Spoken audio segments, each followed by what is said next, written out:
Ito yung ating tornilyo na kung saan gagamitin natin lock para doon sa ating RD. Yan, putulin mo natin saka na ko ipakita sa inyo kung anong purpose nito.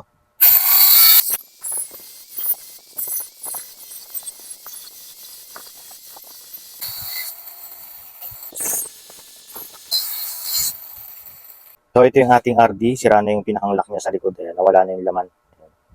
So sa mga pamilyar sa RD, meron po yan parang duplicate pa dito and then doon naglalak yung pinakang sumisipa para umangat at saka bumaba yan. So wala na yun, ang alin niya is nawala na, papalitan na lang natin ng ganito, tornilyo.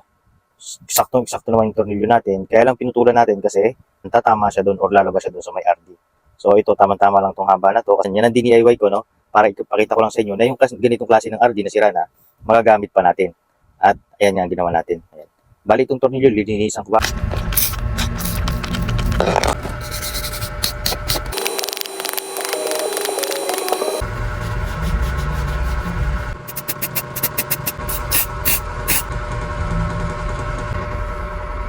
May spacer tayong dalawa.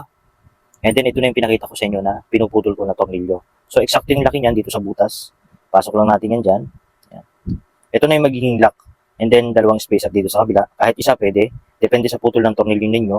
So dinalawa ko to para maganda yung laro niya. Ayan. Ganyan ang itsura niyan. Yung ating RD, kakabit na natin. May stopper tayo nilagay para intact yung ipit niya doon sa ating dropout. Kaya naglagay tayo ng spacer.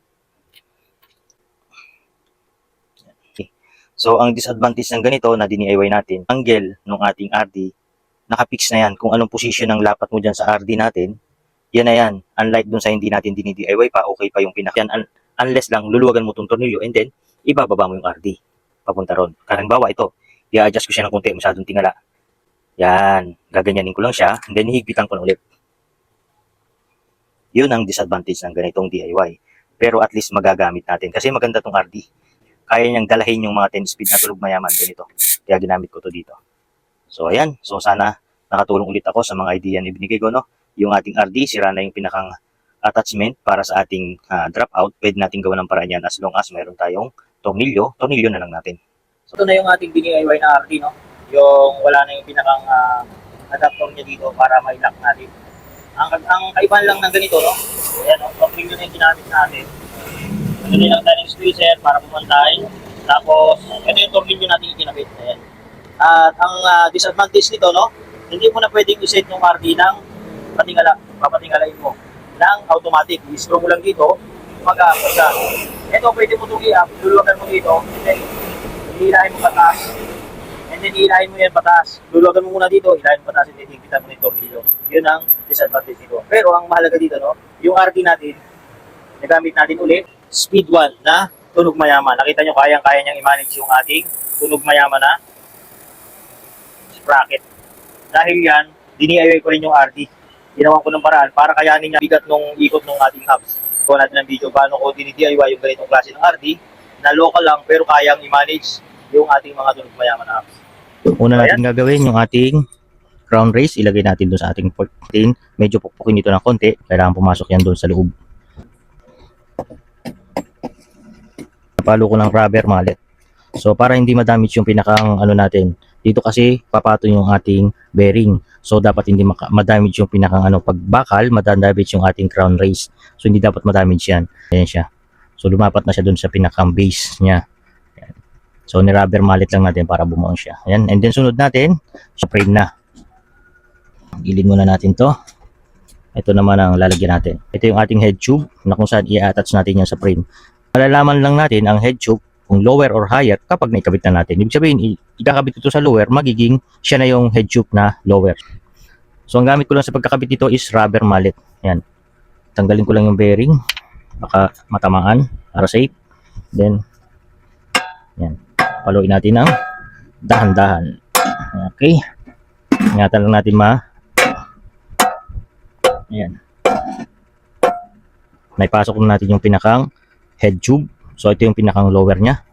Then, sunod natin yung upper head tube.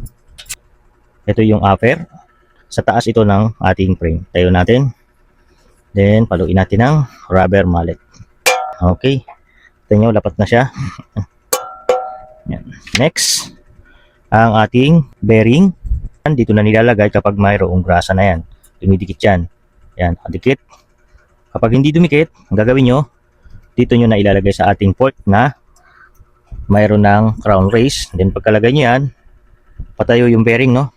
So sa mga kids bike, yung mga bike ng mga anak natin, ito po yung headset na kailangan nyo or bearing. Yan. Yan. Siguraduhin nyo lang yung bearing dun sa ilalim is papasok siya, hindi siya maiipit. Kapag hinigpitan ninyo, takaganyan yan, sira ang bearing. So ipasok nyo lang, yan. Pag pumasok na yan, ganyan siya, no? Ganyan ang positioning yan. Then sunod na natin yung retainer natin, and then ito yung adjustable race natin. Pasok na natin to, pababa. After nating maipasok to, no, kasunod nito is yung ating washer. Hinigpitan nyo itong ating pinakang adjustable race. Kapag hinigpitan natin yan, siguraduhin yung walang alog, and then after nun, ilagay na natin yung yung washer niya. So may kanal yan, ayan, nakita niyo parang matulis na yan. Doon yan itatama sa may itong ating steerer, mayroon din yung kanal. Doon yung itatapat yung pinakang matulis nito, ating washer yan. Ang purpose niyan para hindi lumuwag dito, nakalock siya dito, and then sundan na natin itong pinakang lock natin. Kita na natin to. Papaluin niyo yung paikot, pa-clockwise para humigpit. Ito yung pinakang lock nut. So yung lock nut, siguraduhin niyo kasi may yan sa loob, mataas yan doon. So dapat yung bakal nating lalagyan ng lock nut is hindi siya sosobra doon sa pinakataas ng ating lock nut. Kasi pag yan sumobra, hindi lalapat yung ating lock nut dito sa washer. Kasi nakabangga na yung pinakang steerer natin dito sa taas. So hindi nyo na kaya higpitan yan, mag-stop na yan. So dapat ganito lang kababa yung allowance sa taas, and then hilapat nyo na. Yan. So mapapansin niyo yung medyo may awang pa siyang kaganon bago umabot dun sa pinakang dulo ng ating stopper ng lock nut sa itas. So gagamitan natin yan ng special tools na ganito. Panghigpit natin yan. Okay. Alright. Yan. Okay na. So okay na yung ating headset. Naikabit na natin yung tinidor. Ayan ang itsura niyan. So ito BMX ito, tapos ang kinabit natin na tinidor is yung may shock. So ganyan ang niyan, finished product, no. So yung butas nga pala ng ating headset, maraming nagtatanong, yung pinakang hole niyan nito, itong butas ng ating kinabit na headset is 28 mm more or less. So hindi siya lalaki sa 29. Nandun lang siya sa 28 mm, 28.5, 28.3, parang ganun siya. So dun lang compatible sa mga steerer na ganung size. So kapag ang steerer niyo is tumaba doon, hindi pwedeng gamitin ito kahit na may threaded dyan. Pero yan na yung pagkakasunod-sunod ng pagkabit ng ating headset. So thank you, and sana nakatulong ulit ako sa inyo.